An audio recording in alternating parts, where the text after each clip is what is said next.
Hello guys, so today we are going to be talking about how you can create your own account on Google Chat.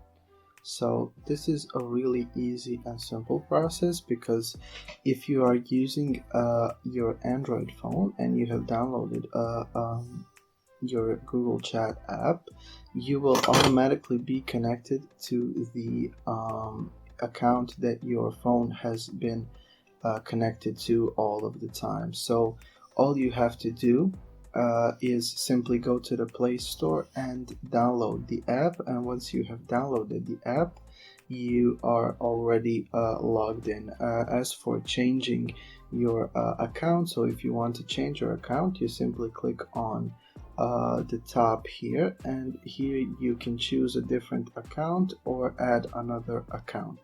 So yeah, this is a very easy and straightforward process.